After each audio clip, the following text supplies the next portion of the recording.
నేను కూడా చాలా బిజీగా ఉన్నా.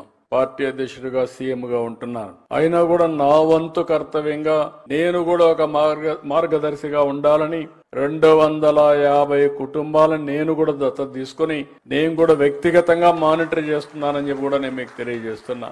ఇందులో కష్ట నష్టాలు నాకు కూడా తెలియాలి. నేను కూడా కొంత సమయం స్పెండ్ చేయాలి. నేను కూడా కొంత సమయం స్పెండ్ చేసి నాకు కూడా అందులో కష్ట నష్టాలన్నీ తెలిస్తే దాని మీద ఏం చేయాలనో ఈ కార్యక్రమాన్ని ముందు తీసుకుపోవడానికి అవకాశం వస్తుంది. మళ్లీ మిమ్మల్ని అందరినీ కోరుతున్నా, ఒక చరిత్రకు శ్రీకారం చుట్టాం. రాబోయే రోజుల్లో ప్రభుత్వ విధానాలు ఏ పాలసీ తీసుకున్నా ఒకటే గుర్తుపెట్టుకోండి, పేదవాళ్లకు అనుకూలమైన నిర్ణయాలే ఉంటాయి.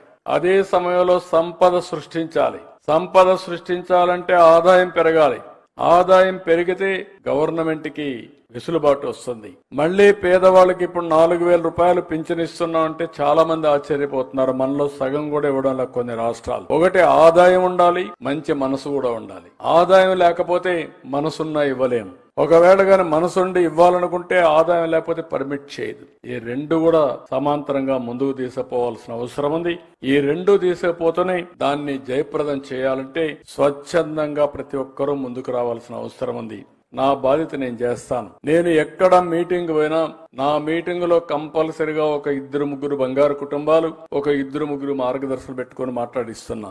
ఎందుకు మాట్లాడిస్తున్నానంటే మీలో ఒక చైతన్యం తేవడానికి, ఇంకొక పక్క మీకు ఒక స్ఫూర్తినివ్వడానికి, ఇంకొక పక్క ఒక మంచిని గుర్తిస్తున్నారు అని అనుకుంటే 10 మంది మంచి చేయడానికి ముందుకు వస్తారనే ఉద్దేశంతోనే ఇవన్నీ చేస్తున్నాం.